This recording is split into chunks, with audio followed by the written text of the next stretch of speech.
Hello, and welcome to Building Leadership Community Podcast. I'm your host, Dora Mendez. I am the founder and CEO of Coach Dora LLC. Our guests will be entrepreneurs, small business owners, and community leaders that drive social impact. It can be lonely at the top, but it doesn't have to be. Hello, and welcome to Building Leadership Community Podcast. I'm your host, Coach Dora Mendez. I want to thank you for listening and viewing our show. The Building Leadership Community Podcast has been nothing short of transformative. Season 2 really sets the stage to have deeper and more meaningful conversations.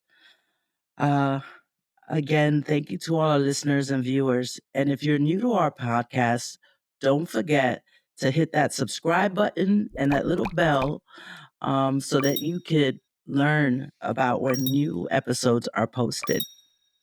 So today's a very, very special show.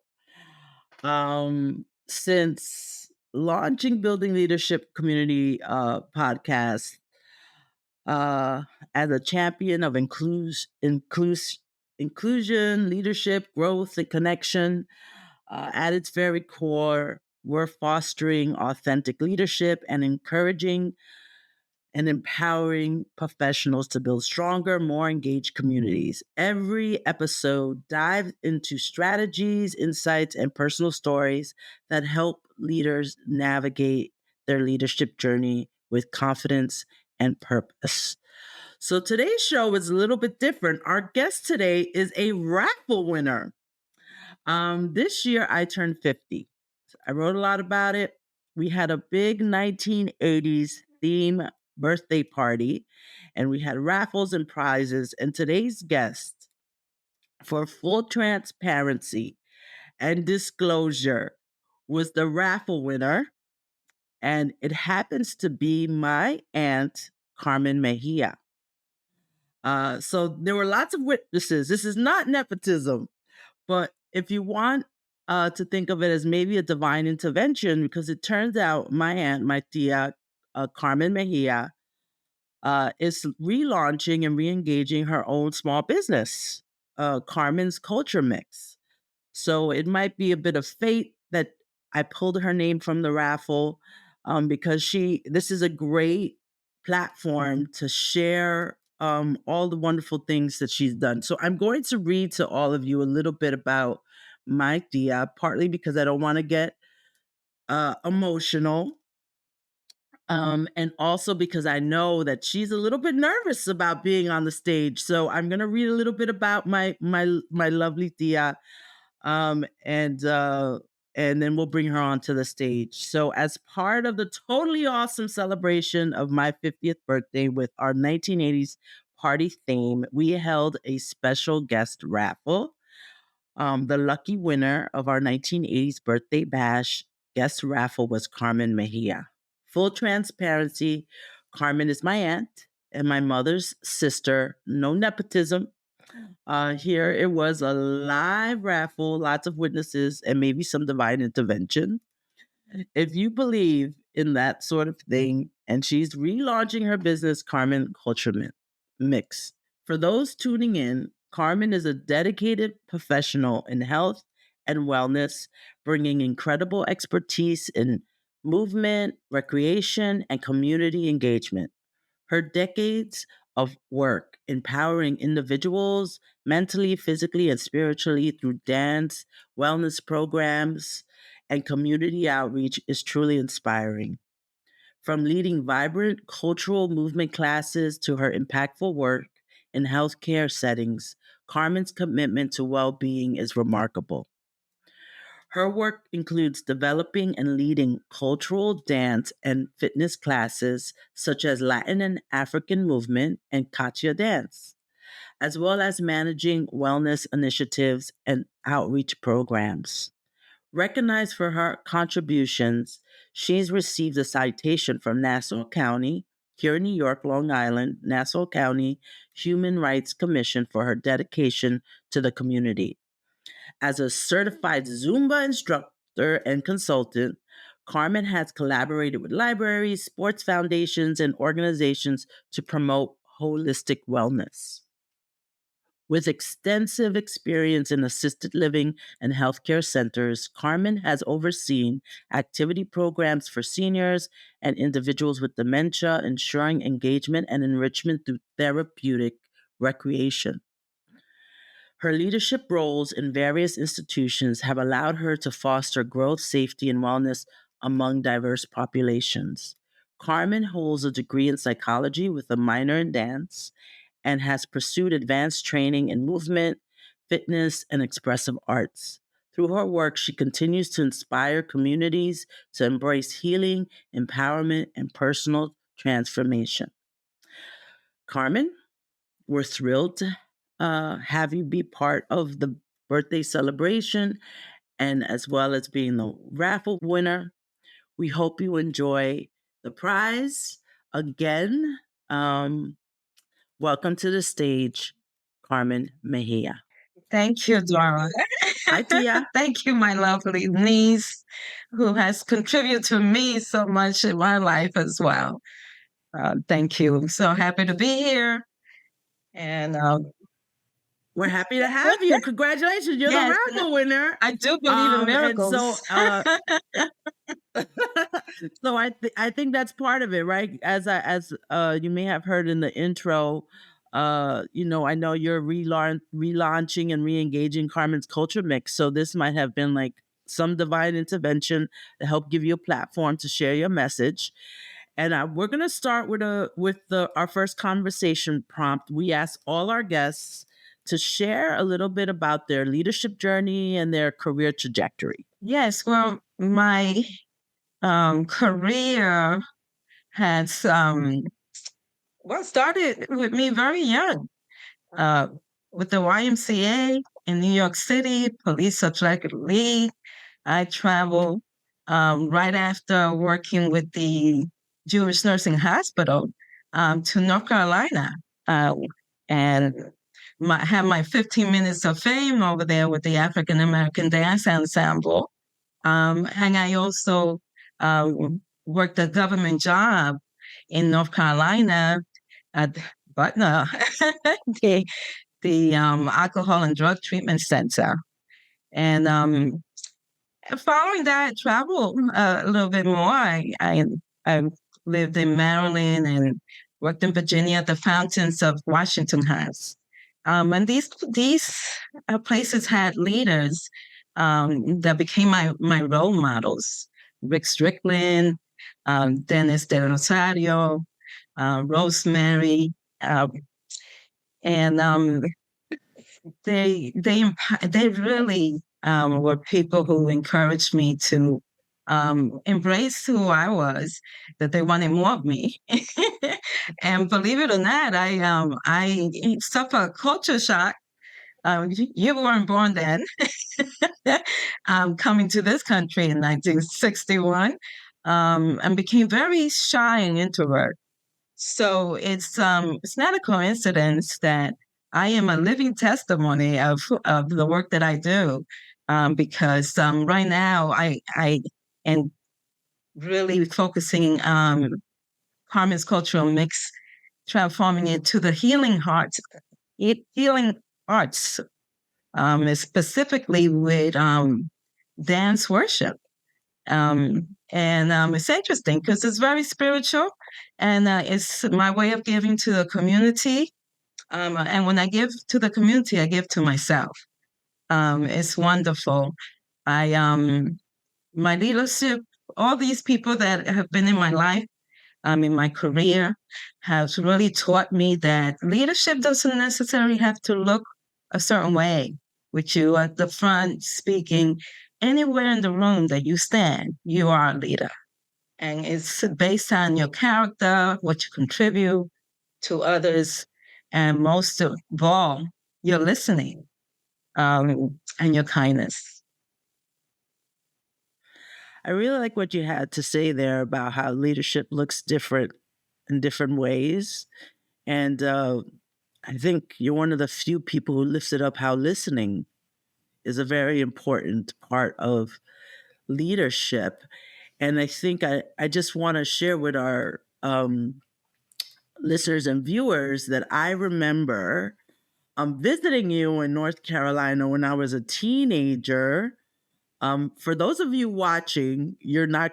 I know you don't believe that my aunt immigrated here in 1961. She does not look it at all. We look like sisters, not niece and not niece and Oh, aunt. And for those of you listening, you'll see the picture in the thumbnail. You just won't believe it.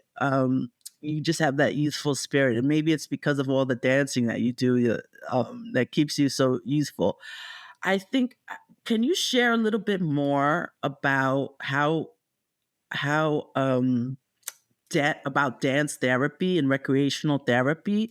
We haven't had someone who has used the creative arts um, in that way on the show. So I'd love for you to share a little bit more with our listeners and viewers about recreational therapy and dance therapy, because you do have a degree in psychology and you have a minor in dance, and somehow you figured out how to meld the two to really provide a service and lead in that space. So if you could share a little bit more about that. yes, yes. Like I mentioned, I myself am in it's a part of the outcome of the therapy. Coming into this country, I suffer a culture shock. I didn't know I was a Black person. I didn't know this energy and the space with the civil rights movement, etc. Our family really didn't speak about the differences.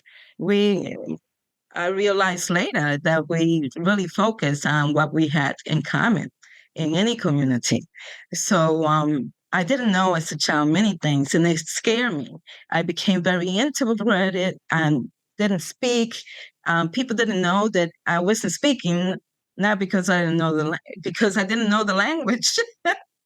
They thought it was something else. Um, Can which country can you share which country you immigrated Dominican from? Republic. I am born in Dominican Republic from Dominican parents, and I lived here in New York City, raised here in different Dominican and Hispanic culture, Corona, Queens, the Bronx and Yankee Stadium, Washington Heights, of course, where I had my college experience.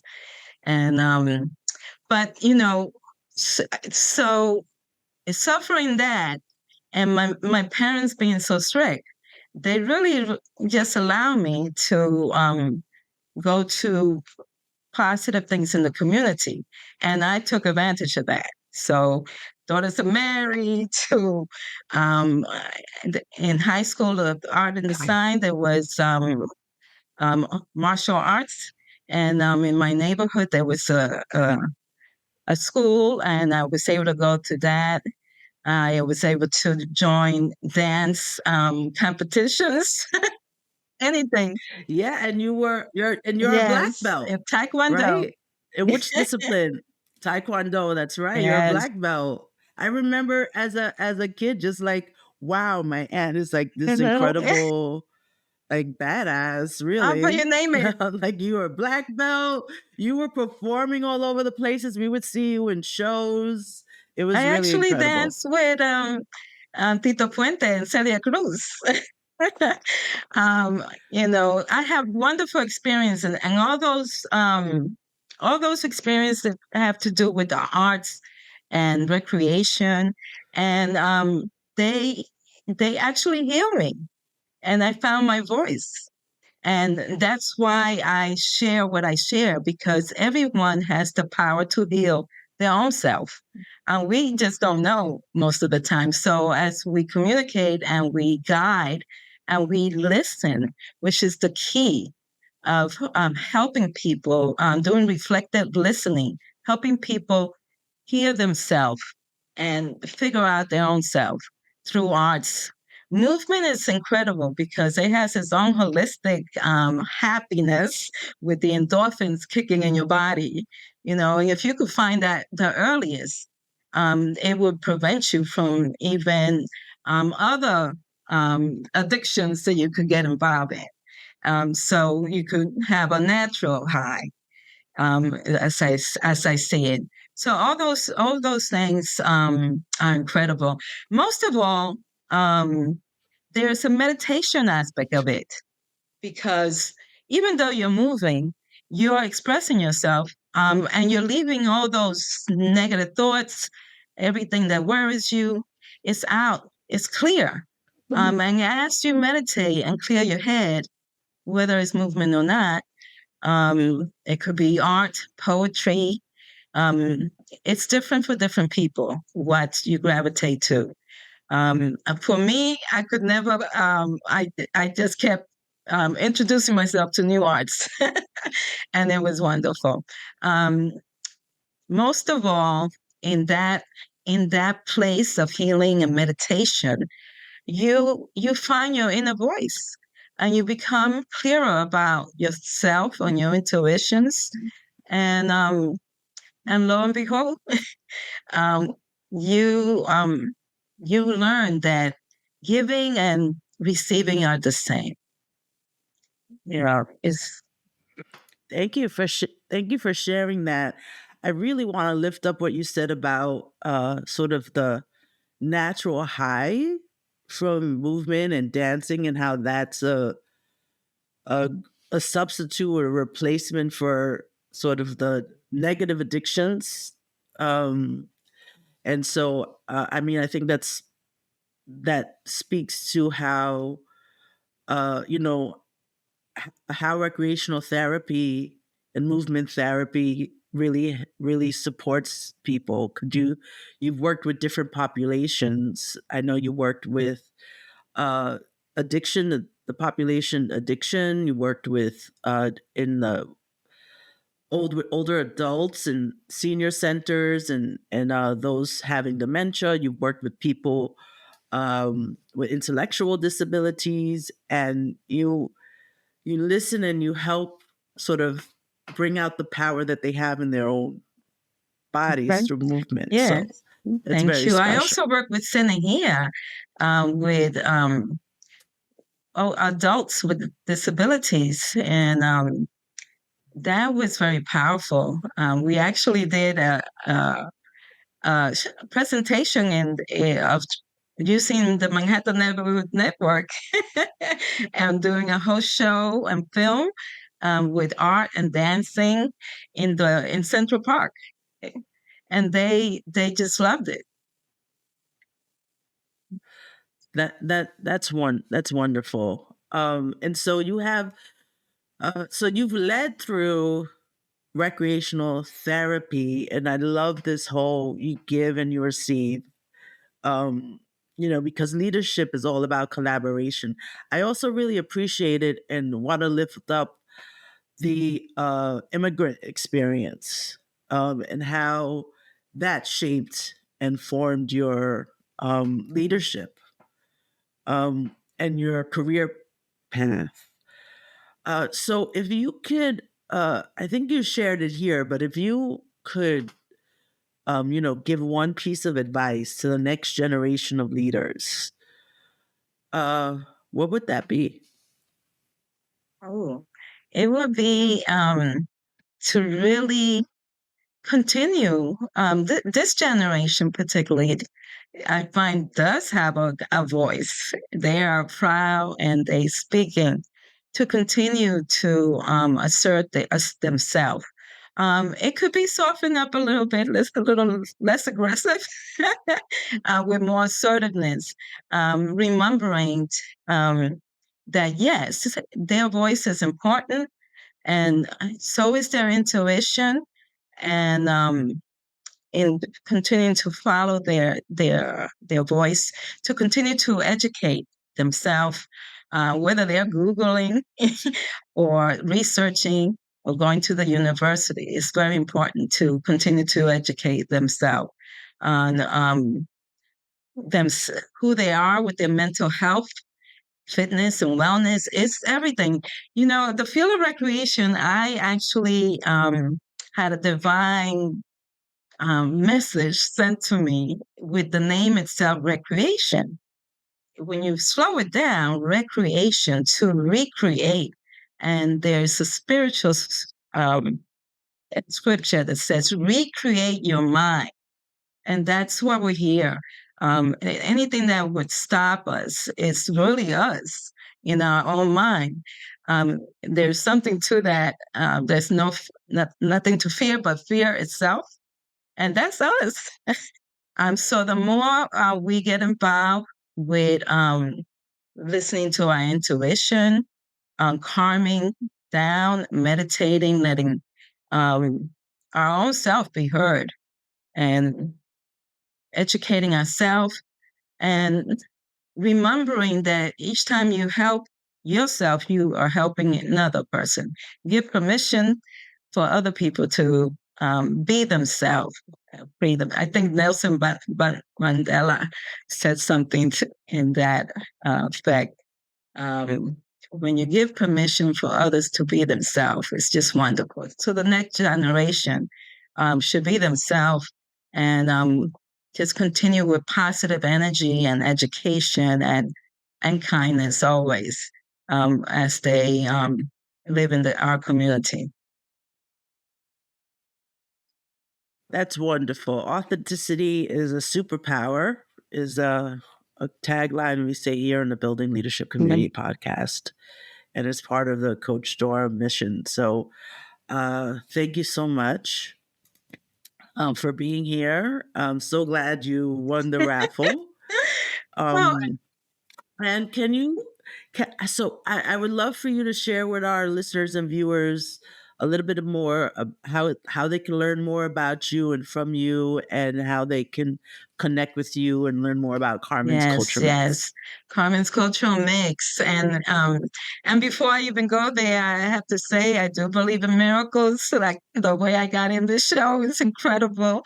And right now I'm actually dancing in the church I attending at Bethlehem Church of God, with Ivan Haley Christians teaching there in the dance ministry. And I almost didn't pick the church, but I listened to my intuition, and lo and behold, like about shortly after, there's the proof that I'm supposed to be there. You can find me with the Healing Arts of Dance Ministry is going to be what I'm going to put forward in Carmen's Cultural Mix, Facebook, in LinkedIn, and I'm going to begin to do a little bit more tweeters. Oh, you mean X? X. You're going to be on X. So I want to share with everyone that we are going to put those links in the description of the podcast, in the description on YouTube, and anywhere you get your podcast. So we will have information about Carmen Culture Mix linked in the description of the show. And so thank you. I think it would be fun to share with our audience and viewers that my podcast producer, aka my husband Dylan Rogers, that you led a dance lesson at our wedding, a cha cha. So Carmen brings dance everywhere to everyone, and we had such a great time in the 1980s party, just dancing up a storm. And so thank you so much for being Oh, here. thank you, my Love you. darling. Thank you. Thank you all. Thank you for having me. And like I said, I'm just blessed to be born to this family.